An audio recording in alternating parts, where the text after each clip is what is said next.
আসসালামু আলাইকুম। সকল প্রশংসা মহান আল্লাহ তাআলার জন্য। আজকে আমি আপনাদের সাথে গুরুত্বপূর্ণ একটি বইয়ের কিছু অংশ পড়ার চেষ্টা করব।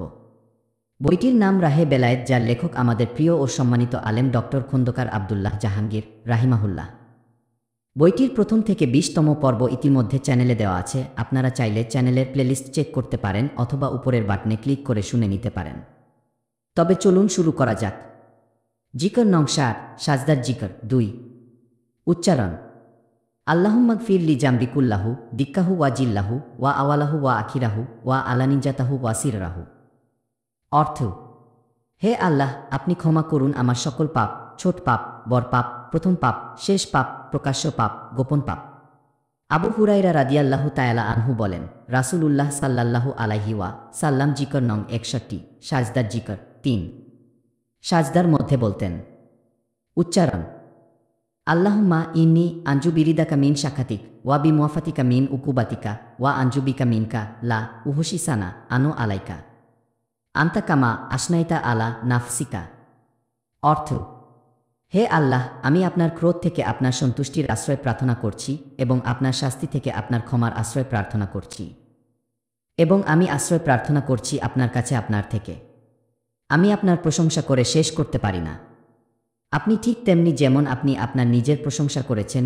আয়েশা রাদিয়াল্লাহু তাআলা আনহু বলেন, আমি এক রাতে রাসূলুল্লাহ সাল্লাল্লাহু আলাইহি ওয়া সাল্লামকে বিছানায় পেলাম না।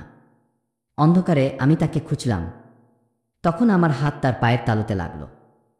তিনি তখন সাজদায় ছিলেন ও পা দুটি খাড়া ছিল। তিনি বলছিলেন। জিকর নং ৬২, সাজদার জিকর ৪। উচ্চারণ: আল্লাহুম্মা জলফি কালবি নুরান ওয়াফি শামই নুরান ওয়াফি বাম্বারি নুরান ওয়া আনো ইয়ামিনি নুরান ওয়া আনো শিমালি নুরান ওয়া আমামি নুরান ওয়া খালফি নুরান ওয়া ফাউকি নুরান ওয়া তাতি নুরান ওয়াজ্জাল্লি নুরান ওয়াজ্জালনি নুরান ওয়াজ্জাল ফি নাসি নুরান ওয়াফি আশাবি নুরান ওয়াফি লামি নুরান ওয়াফি দামি নুরান ওয়াফি শাস্ত্রী নুরান ওয়াফি বাশারি নুরান আল্লাহুম্মা আতিনি নুরান। অর্থ: হে আল্লাহ, আপনি প্রদান করুন আমার অন্তরে নূর, আমার শ্রবণে নূর, আমার দৃষ্টিতে নূর, আমার ডানে নূর, আমার বামে নূর, আমার সামনে নূর, আমার পিছনে নূর, আমার উপরে নূর, আমার নিচে নূর। আপনি আমার জন্য নূর দান করুন, আপনি আমাকে নূর বানিয়ে দিন। প্রদান করুন আমার নফসে নূর, আমার স্নায়ুতন্ত্রে নূর, আমার মাংসে নূর, আমার রক্তে নূর, আমার চুলপশমে নূর, আমার চামড়ায় নূর। হে আল্লাহ, আমাকে প্রদান করুন নূর। কি রাসূলুল্লাহ সাল্লাল্লাহু আলাইহি ওয়া সাল্লাম সালাতের মধ্যে বা সাজদায় এ দোয়াটি বলেন। কি জিকর নং ৬৩, ২, সাজদার মধ্যবর্তী জিকর ১। উচ্চারণ: রাব্বিগফিরলি রাব্বিগফিরলি। অর্থ: হে প্রভু, আমাকে ক্ষমা করুন, হে প্রভু, আমাকে ক্ষমা করুন। হুজাইফা রাদিয়াল্লাহু তাআলা আনহু বলেন, নবীজি দু সাজদার মাঝে বসে উপরের দোয়াটি বলতেন। হাদিসটি সহিহ। জিকর নং ৬৪, ২, সাজদার মধ্যবর্তী জিকর ২। উচ্চারণ: রাব্বিগফিরলি ওয়ারহামনি ওয়াজবুরনি ওয়াহদিনী ওয়ারজুকনি ওয়ারফানি ওয়াফিনি।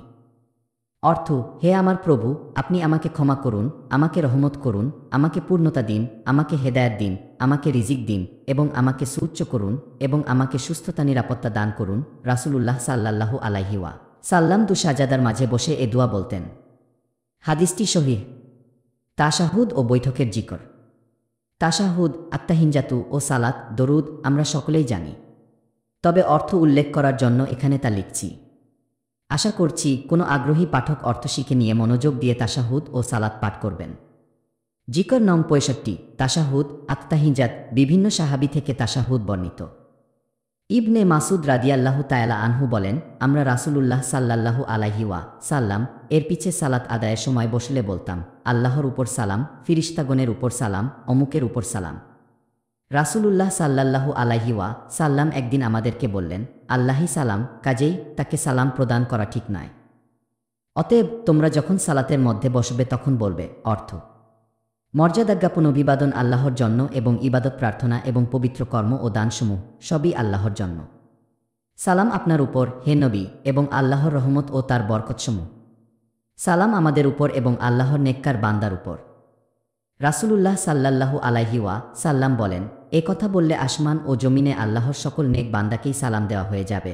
আমি সাক্ষ্য প্রদান করছি যে আল্লাহ ছাড়া কোনো উপাস্য নেই এবং সাক্ষ্য দিচ্ছি যে মুহাম্মদ সাল্লাল্লাহু আলাইহি ওয়া সাল্লাম তার বান্দা, দাস ও রাসূল সাল্লাল্লাহু আলাইহি ওয়া সাল্লাম প্রেরিত বার্তাবাহক। রাসূলুল্লাহ সাল্লাল্লাহু আলাইহি সাল্লাম বলেন, এরপর মুসল্লি নিজের জন্য পছন্দমতো প্রার্থনা বা দোয়া করবে কি তাশাহুদের পরে সালামের পূর্বে দোয়ার গুরুত্ব আমরা জেনেছি। এ সময়ের দোয়া আমরা কি দোয়া মাসুরা নামে জানি। দোয়ার আগে রাসূলুল্লাহ সাল্লাল্লাহু আলাইহি সাল্লাম এর উপর সালাত পাঠ করতে হবে। ফুদালাহ ইবনে উবাইদ রাদিয়াল্লাহু তাআলা আনহু বলেন, রাসূলুল্লাহ সাল্লাল্লাহু আলাইহি সাল্লাম এক ব্যক্তিকে সালাতের মধ্যে দোয়া করতে শুনেন, অথচ লোকটি আল্লাহর মর্যাদা ঘোষণা ও রাসূলুল্লাহ সাল্লাল্লাহু আলাইহি সাল্লাম এর উপরে সালাত পাঠ করেনি। তখন তিনি বলেন, লোকটি তাড়াহুড়ো করেছে। যখন কেউ সালাত আদায় করে তখন যেন সে প্রথমে তার প্রভুর প্রশংসা ও গুণকীর্তন করে, এরপর সে নবীর উপর সালাত পাঠ করবে, এরপর তার ইচ্ছামত দোয়া করবে। হাদিসটি সহিহ। এ সময়ে আমরা সবাই দরুদে ইব্রাহিমী পাঠ করি। সালাত বা দরুদের অর্থ ও ব্যাখ্যাবলী আমরা ইতপূর্বে আলোচনা করেছি। অর্থের দিকে লক্ষ্য রেখে রাসূলুল্লাহ সাল্লাল্লাহু আলাইহি সাল্লাম এর মর্যাদা ও হক্কের প্রতি আবেগ ও ভালোবাসা নিয়ে তাশাহুদের শেষে সালাত পাঠ করা আমাদের একান্ত কর্তব্য। এরপর নিজের জন্য নিম্নের দোয়াগুলো থেকে কোনো দোয়া বা কুরআন বা হাদিসের যে কোনো দোয়া বা এগুলোর অর্থের যে কোনো দোয়া পাঠ করতে হবে। জিকর নং 60 দোয়া মাসুর 1। উচ্চারণ: আল্লাহুম্মা আল্লিফ বাইনা কুলুবিনা ওয়া আসলিহ জাতা বাইনিনা ওয়াদিনা সুবুলাস সালাম ওয়া নাজ্জিনা মিনাজ জুলুমাতি ইলান নূর ওয়া জান্নিবনাল ফাওয়াহিশা মা জাহারা মিনহা ওয়া মা বাতান ওয়া বারিক লানা ফি আসমা ইনা ওয়া আবসারিনা ওয়া কুলুবিনা ওয়া আজওয়াজিনা ওয়া জুরিজাতিনা ওয়া তুব আলাইনা ইন্নাকা আনতাত তাওয়াবুর রাহিম ওয়াজ আলোনা শাকিরিনা লিনিমাতিকা মুসনিনা বিহা কাবিলিহা ওয়া আতমিমহা আলাইনা। অর্থ: হে আল্লাহ, আপনি আমাদের অন্তরের মধ্যে পরস্পরের প্রতি ভালোবাসা ও সম্প্রীতি সৃষ্টি করে দিন। আপনি আমাদের মধ্যে সুসম্পর্ক ও সৌহার্দ্য প্রদান করুন। আপনি আমাদেরকে শান্তির পথে পরিচালিত করুন। আমাদেরকে অন্ধকার থেকে মুক্ত করে আলোয় নিয়ে আসুন। আমাদেরকে প্রকাশ্য ও অপ্রকাশ্য সকল অশ্লীলতা থেকে রক্ষা করুন। আপনি আমাদের শ্রবণযন্ত্রে, আমাদের দৃষ্টিশক্তিতে, আমাদের অন্তরে, আমাদের দাম্পত্য সঙ্গীগণের মধ্যে এবং আমাদের সন্তানগণের মধ্যে বরকত প্রদান করুন। আপনি আমাদের তওবা কবুল করুন। নিশ্চয় আপনি তওবা কবুলকারী পরম করুণাময়। আপনি আমাদেরকে আপনার নিয়ামতের কৃতজ্ঞতা আদায়ের, নিয়ামতের জন্য আপনার প্রশংসা করার এবং নিয়ামতকে সে সম্মানে গ্রহণ করার তৌফিক প্রদান করুন এবং আপনি আমাদের জন্য প্রদত্ত আপনার নিয়ামতকে পূর্ণ করুন। কে আব্দুল্লাহ ইবনে মাসুদ রাদিয়াল্লাহু তাআলা আনহু বলেন, রাসূলুল্লাহ আমাদেরকে তাশাহুদের পরে দোয়ার এ বাক্যগুলো শেখাতেন। হাদিসটির সনদ সহিহ। জিকর নং 674 দোয়া মাসুর 2।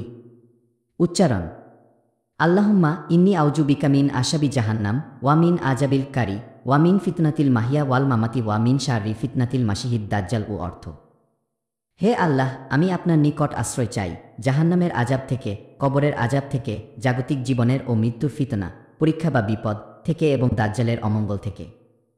আবু হুরায়রা রাদিয়াল্লাহু তাআলা আনহু বলেন, রাসূলুল্লাহ সাল্লাল্লাহু আলাইহি সাল্লাম বলেছেন, তোমরা যখন তাশাহুদ শেষ করবে তখন 4টি বিষয় থেকে আল্লাহর নিকট আশ্রয় প্রার্থনা করে এই দোয়াটি বলবে। জিকর নং 684 দোয়া মাসুর 3। উচ্চারণ: আল্লাহুম্মা গফির লিমা কাদ্দামতু ওয়ামা আখাতু ওয়ামা আশরাফতু ওয়ামা আলাতু ওয়ামা আশরাফতু ওয়ামা আনতা আলামু বিহি মিন্নি আনতাল মুকবাদ্দিমু ওয়া আনতাল মুআখিরু লা ইলাহা ইল্লা আনতা। অর্থ: হে আল্লাহ, আপনি ক্ষমা করে দেন আমার আগের পাপ, পরের পাপ, গোপন পাপ, প্রকাশ্য পাপ, আমার বাড়াবাড়ি এবং যে সকল পাপের কথা আপনি আমার চেয়ে বেশি জানেন। আপনিই অগ্রবর্তী করেন এবং আপনিই পিছিয়ে দেন। আপনি ছাড়া কোনো উপাস্য নেই। কি আলী রাদিয়াল্লাহু তাআলা আনহু বলেন, রাসূলুল্লাহ সাল্লাল্লাহু আলাইহি সাল্লাম নামাজের শেষে তাশাহুদ ও সালামের মধ্যবর্তী সময়ে এ কথাগুলো বলতেন। জিকর নং 694 দোয়া মাসুর 4। উচ্চারণ: আল্লাহুম্মা ইন্নী জালামতু নাফসি জুলমান কাশিরান ওয়ালা ইয়াগফিরুজ জুনুবা ইল্লা আনতা ফাগফিরলি মাগফিরাতান মিন ইনদিকা ওয়ারহামনি ইন্নাকা আনতাল গাফুরুর রাহিম। অর্থ: হে আল্লাহ, আমি নিজের উপর অনেক জুলুম করেছি আর আপনি ছাড়া গুনাহসমূহ কেউই ক্ষমা করে না, সুতরাং আপনি নিজ গুণে আমাকে ক্ষমা করে দিন এবং আমাকে রহম করুন। আপনি বড়ই ক্ষমাশীল ও পরম দয়ালু।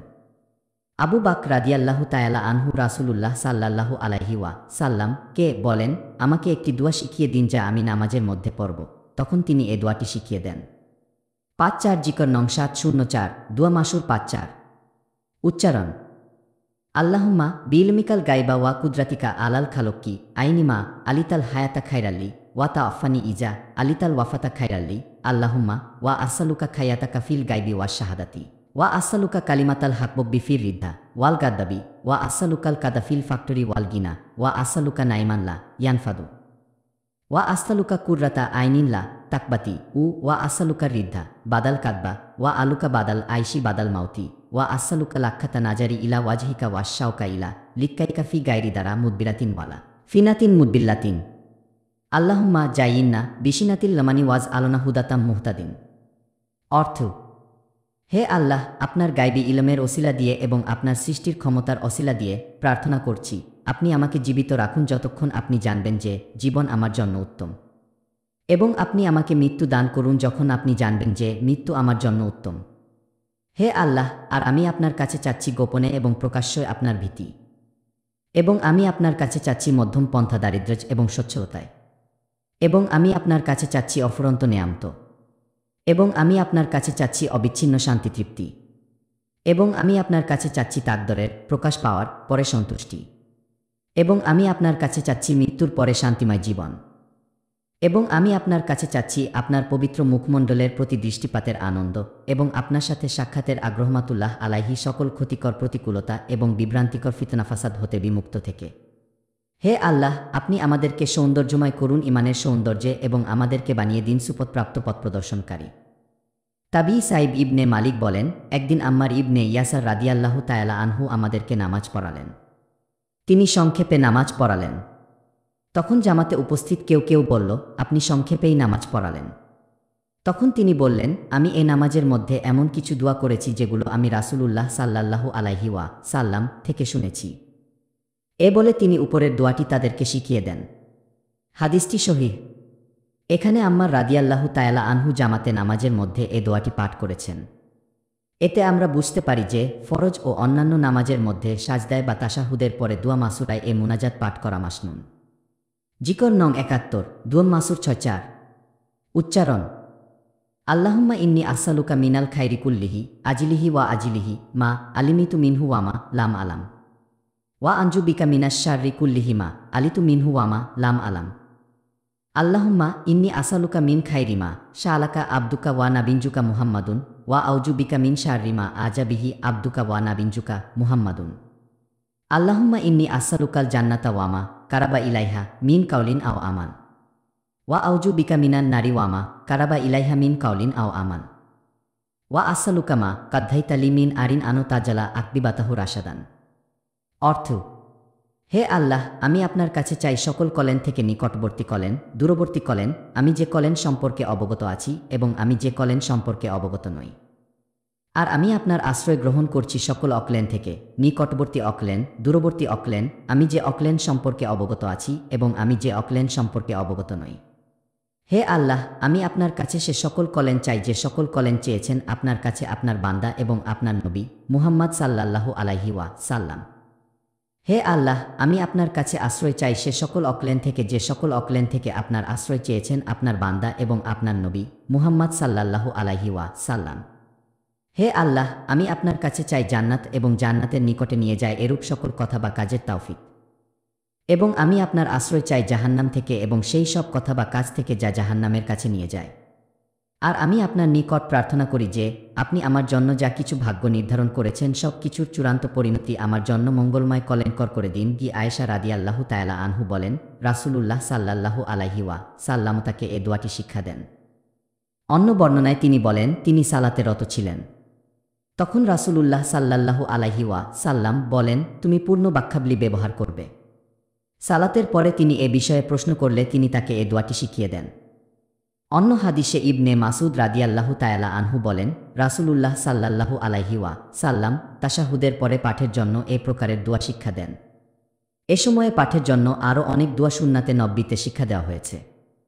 এসকল মাসনুন দোয়া শিক্ষা করে অর্থের দিকে লক্ষ্য রেখে তদ্বারা দোয়া করা আমাদের কর্তব্য। এছাড়া এ বইয়ের অন্যান্য স্থানে যত মাসনুন দোয়া লেখা হয়েছে এবং কুরআন ও হাদিস থেকে যে কোনো দোয়া মুসল্লি সালাতের মধ্যে এবং সালামের পূর্বে পড়তে পারেন। জিকর নং ৭২, সালাতের মনোযোগ বৃদ্ধির জিকর। উচ্চারণ: আজু বিল্লাহি মিনাশ শাইতানির রাজিম। অর্থ: আমি আল্লাহর আশ্রয় গ্রহণ করছি বিতাড়িত শয়তান থেকে। উসমান ইবনে আবিলাস রাদিয়াল্লাহু তাআলা আনহু বলেন, আমি বললাম, হে আল্লাহর রাসূল, শয়তান আমার ও আমার সালাতের মধ্যে বাদসাধে এবং আমার কিরাত এলোমেলো করে দেয়। তখন রাসূলুল্লাহ সাল্লাল্লাহু আলাইহি ওয়াসাল্লাম বলেন, সে শয়তানের নাম খিনজিব। যখন এরূপ অনুভব করবে তখন উপরের জিকর পাঠ করে তোমার বাম দিকে থুতু ফেলবে। 3 বার করবে। উসমান রাদিয়াল্লাহু তাআলা আনহু বলেন, আমি এরূপ করলাম, ফলে আল্লাহ উক্ত শয়তানকে আমার থেকে দূর করে দিলেন। সালাতের শুরু থেকে শেষ পর্যন্ত যে কোনো সময়ে ও অবস্থায় এরূপ ওয়াসওয়াসা হলে মুসাল্লি এই জিকরটি এক বা একাধিকবার পালন করতে পারেন। ফরজ ও নফল সালাত। আমরা দেখেছি বেলায়েতের জন্য সবচেয়ে গুরুত্বপূর্ণ ইবাদতকে আল্লাহ ফরজ করেছেন। ফরজের অতিরিক্ত সকল ইবাদতকেই মূলত নফল ও অতিরিক্ত বাগ্যিতাতাওকে ঐচ্ছিক বলা হয়। যে সকল নফল সালাত রাসূলুল্লাহ সাল্লাল্লাহু আলাইহি ওয়াসাল্লাম নিয়মিত পালন করতেন সেগুলোকে কি সুন্নাত-ই বলা হয়। তিনি যেগুলোর বিষয়ে বেশি গুরুত্ব দিয়েছেন সেগুলোকে কি সুন্নাতে মুআক্কাদাহ ও অন্যগুলোকে গায়র মুআক্কাদাহ বলা হয়। কিছু সুন্নাত সালাত সম্পর্কে হাদিসে বেশি গুরুত্ব প্রদানের ফলে কোনো ইমাম ও ফকিহ তাকে ওয়াজিব বলেছেন। সুন্নাত নফল সালাত বাড়িতে আদায়। সকল প্রকারের নফল সালাত নিজ বাড়িতে, দোকানে বা কর্মক্ষেত্রে আদায় করা উত্তম এবং সুন্নাত। রাসূলুল্লাহ সাল্লাল্লাহু আলাইহি ওয়াসাল্লাম ফরজ সালাতের আগের ও পরের সকল সুন্নাত সালাত ও অন্যান্য সুন্নাত নফল সালাত ঘরে আদায় করতেন। তিনি এ সকল সালাত ঘরে আদায় করতে উৎসাহ দিয়েছেন। ঘরে আদায় করলে সওয়াব বেশি হয় বলে ঘোষণা করেছেন। তিনি বলেছেন, ফরজ সালাত বাদে সকল সালাত নিজ বাড়িতে পড়া সর্বোত্তম। তিনি আরও বলেন, মসজিদের জামাতে সালাত আদায় হয়ে গেলে তোমরা তোমাদের বাড়ির জন্য সালাতের কিছু রেখে দেবে, কারণ সালাতের জন্য মহান আল্লাহ তার বাড়িতে কলেন ও মঙ্গল দান করবেন। আবদ ইবনে সাদ রাদিয়াল্লাহু তাআলা আনহু বলেন, আমি রাসূলুল্লাহ সাল্লাল্লাহু আলাইহি ওয়াসাল্লাম কে প্রশ্ন করলাম, কোটি উত্তম, বাড়িতে না মসজিদে সালাত পড়া? তিনি বললেন, তুমি তো দেখছি যে আমার বাড়ি মসজিদের কত কাছে। তা সত্ত্বেও আমি মসজিদে সালাত না পড়ে বাড়িতে সালাত পড়া পছন্দ করি, একমাত্র ফরজ সালাত বাদে। হাদিসটি সহিহ। সুন্নাত নফল সালাত ঘরে পড়ার ফজিলতে অন্য হাদিসে তিনি বলেন, যেখানে মানুষ দেখতে পায় সেখানে সুন্নাত নফল সালাত পড়ার চেয়ে নিজ বাড়িতে তা আদায় করার ফজিলত এত বেশি যেমন নফল সালাতের উপরে ফরজ সালাতের ফজিলত। হাদিসটি হাসান। সকল সুন্নাত নফল সালাত মসজিদে আদায় করা জায়েজ, কিন্তু বাড়িতে পালন করা উত্তম। হানাফি মাযহাবের ইমামগণ উল্লেখ করেছেন যে বাড়ি যদি মসজিদ থেকে দূরেও হয় তাহলেও বাড়িতে এসে সুন্নাত আদায় করা উত্তম। পথ চলার কারণে সুন্নাত আদায় দেরি হলে কোনো অসুবিধা নেই। সুন্নাত নফল সালাত মসজিদে আদায় করলে স্থান পরিবর্তন বা কথাবার্তার মাধ্যমে ফরজ ও সুন্নাতের মধ্যে বিরতি ও ব্যবধান সৃষ্টি করতে নির্দেশ দিয়েছেন রাসূলুল্লাহ সাল্লাল্লাহু আলাইহি ওয়াসাল্লাম। সুন্নাত সালাত আদায় করেই সে স্থানেই ফরজ শুরু করা বা ফরজ আদায় করে সে স্থানেই সুন্নাত শুরু করতে তিনি আপত্তি করেছেন। সাহাবী সাইব ইবন ইয়াজিদ রাদিয়াল্লাহু তাআলা আনহু বলেন, আমি খলিফা মুয়াবিয়া রাদিয়াল্লাহু তাআলা আনহুয়ের সাথে মসজিদের বিশেষ ঘরে জুমুয়ার সালাত পড়ি। ইমামের সালাম ফেরানোর পর আমি আমার স্থানে দাঁড়িয়ে সুন্নাত সালাত পড়লাম। মুয়াবিয়া রাদিয়াল্লাহু তাআলা আনহু এসে আমাকে ডেকে পাঠালেন এবং বললেন, আর কখনো এরূপ করবে না। যখন জুমুয়ার সালাত আদায় করবে তখন অন্তত কথাবার্তা না বলে বা উক্ত স্থান থেকে বের না হয়ে তার সাথে অন্য সুন্নাত নফল সালাত জুড়ে দেবে না। কারণ রাসূলুল্লাহ সাল্লাল্লাহু আলাইহি ওয়াসাল্লাম আমাদেরকে নির্দেশ দিতেন, দু সালাতের মাঝে কথাবার্তা বলা বা সে স্থান থেকে বের হওয়ার আগে এক সালাতের সাথে অন্য সালাত সংযুক্ত না করতে। কি ইমাম তাহাবী এ বিষয়ে আরও কয়েকটি হাদিস উল্লেখ করে বলেন, এ সকল হাদিসে রাসূলুল্লাহ সাল্লাল্লাহু আলাইহি ওয়াসাল্লাম ফরজ সালাতের সাথে নফল সালাত সংযুক্ত করতে নিষেধ করেছেন। অন্য স্থানে এগিয়ে যাওয়া বা অনুরূপ কোনো কর্মের মাধ্যমে উভয়ের মাঝে বিরতি ও বিভাজন তৈরি না করে উভয় সালাতকে সংযুক্ত করতে তিনি নিষেধ করেছেন। ইবন আব্বাস রাদিয়াল্লাহু তাআলা আনহু মাগরিবের পরের 2 রাকাত সুন্নাত নিজের বাড়িতে না গিয়ে পড়তেন না। ফরজ ও নফলের মাঝে বিরতি ও বিভাজনের জন্যই তিনি এরূপ করতেন। আবু জাফর তাহাবী বলেন, আমরা হানাফি ফকিহগণ ফরজ ও নফল সালাতের মধ্যে এভাবে বিরতি ও বিভাজন প্রদান করা মুস্তাহাব মনে করি, কারণ এ অধ্যায়ের হাদিসগুলোতে রাসূলুল্লাহ সাল্লাল্লাহু আলাইহি ওয়াসাল্লাম এরূপ নির্দেশ প্রদান করেছেন। ইমাম তাহাবী আরও বলেন, রাসূলুল্লাহ সাল্লাল্লাহু আলাইহি ওয়াসাল্লামের সুন্নাত, কেউ যদি 5 ওয়াক্ত সালাতের মধ্যে কোনো সালাত আদায় করে এবং এরপর উক্ত মসজিদেই ফরজের পরে নফল পড়তে চায় তবে স্থান পরিবর্তন বা কথাবার্তা না বলে যেন সে তা না করে। কি সুন্নাত সালাত ও সন্ন্যাত পদ্ধতি। 5 ওয়াক্ত ফরজ নামাজের আগে ও পরে 10 বা 12 রাকাত নামাজ রাসূলুল্লাহ সাল্লাল্লাহু আলাইহি ওয়াসাল্লাম নিয়মিত পড়তেন ও পড়তে উৎসাহ দিয়েছেন। উম্মুল মুমিনিন উম্মু হাবিবা রাদিয়াল্লাহু তাআলা আনহু বলেন, রাসূলুল্লাহ সাল্লাল্লাহু আলাইহি ওয়াসাল্লাম বলেন, যদি কোনো মুসলিম প্রতিদিন ফরজ বাদে অতিরিক্ত 12 রাকাত ঐচ্ছিক নফল সালাত আদায় করে তবে তার জন্য আল্লাহ জান্নাতে বাড়ি বানিয়ে রাখবেন। জোহরের পূর্বে 4 রাকাত ও পরে 2 রাকাত, মাগরিবের পরে 2 রাকাত, ইশার পরে 2 রাকাত ও ফজরের পূর্বে 2 রাকাত। আয়েশা রাদিয়াল্লাহু তাআলা আনহু থেকে পৃথক সহিহ সন্দেহে অর্থে হাদিস বর্ণিত। ইবন উমার রাদিয়াল্লাহু তাআলা আনহু জোহরের পূর্বে 2 রাকাত সুন্নাত সালাতের কথা বর্ণনা করেছেন। ইমাম মুহাম্মদ সাল্লাল্লাহু আলাইহি ওয়াসাল্লাম ইবনুল হাসান শাইবানি বলেন, ফরজ সালাতের পর ঐচ্ছিক নফল সালাতের অধ্যায়। আমাদেরকে মালিক বলেছেন, আমাদেরকে নাফি বলেছেন, ইবন উমার বলেছেন, রাসূলুল্লাহ সাল্লাল্লাহু আলাইহি ওয়াসাল্লাম জোহরের পূর্বে 2 রাকাত, পরে 2 রাকাত এবং মাগরিবের পরে 2 রাকাত সালাত তার বাড়িতে আদায় করতেন এবং তিনি ইশার পরে 2 রাকাত আদায় করতেন। আর তিনি জুমুয়ার পরে মসজিদে কোনো সালাত আদায় করতেন না।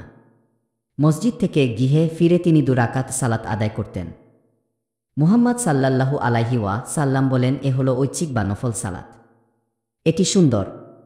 রাসূলুল্লাহ সাল্লাল্লাহু আলাইহি ওয়াসাল্লাম জোহরের পূর্বে 4 রাকাত আদায় করতেন বলেও আমরা জেনেছি। ফজরের 2 রাকাত সুন্নাতকে রাসূলুল্লাহ সাল্লাল্লাহু আলাইহি ওয়াসাল্লাম অত্যন্ত গুরুত্ব দিতেন। সফরে, বাড়িতে, ব্যস্ততা বা কোনো কারণে তিনি তা ছাড়তেন না। এজন্য কোনো আলিম এ 2 রাকাতকে ওয়াজিব বলেছেন। ফজরের সুন্নাত সর্বদা সফর ছাড়া তার নিজ বাড়িতেই আদায় করতেন। কখনো আজানের পরেই এবং কখনো জামাত শুরু হওয়ার পূর্ব মুহূর্তে তিনি নিজ বাড়িতে সুন্নাত সালাত আদায় করে এরপর মসজিদে গিয়ে জামায়াতে দাঁড়াতেন। তিনি তা সংক্ষেপে আদায় করতেন। সাধারণত তিনি সূরা ফাতিহার পরে প্রথম রাকাতে সূরা কাফিরুন এবং দ্বিতীয় রাকাতে সূরা ইখলাস পাঠ করতেন এবং কখনো প্রথম রাকাতে সূরা বাকারার 136 আয়াত ও দ্বিতীয় রাকাতে সূরা আলে ইমরানের 52 নং আয়াত বা 64 নং আয়াত তিলাওয়াত করতেন। আজানের পরেই সুন্নাত আদায় করলে তিনি সাধারণত জামাত শুরু হওয়া পর্যন্ত তার স্ত্রীর সাথে কথা বলতেন অথবা ডান কাতে শুয়ে থাকতেন। ফজরের ওয়াক্ত শুরু হওয়ার পরে 2 রাকাত সুন্নাত ছাড়া কোনো প্রকার সালাত আদায় করতে রাসূলুল্লাহ সাল্লাল্লাহু আলাইহি ওয়াসাল্লাম নিষেধ করেছেন। ফজরের সুন্নাত ও ফরজের মধ্যবর্তী সময়ে কোনো মাসনুন জিকরও নেই। ফজরের সুন্নাত ফরজের আগে আদায় করতে না পারলে সূর্যোদয়ের পরে বা ফরজের ফরজ সালাতের পরেই আদায়ের নির্দেশনা দিয়েছেন রাসূলুল্লাহ সাল্লাল্লাহু আলাইহি ওয়াসাল্লাম। আবু হুরায়রা রাদিয়াল্লাহু তাআলা আনহু বলেন, রাসূলুল্লাহ সাল্লাল্লাহু আলাইহি ওয়াসাল্লাম বলেন, যে ব্যক্তি ফজরের 2 রাকাত সুন্নাত আদায় করতে না পারবে সে যেন সূর্যোদয়ের পরে তা আদায় করে।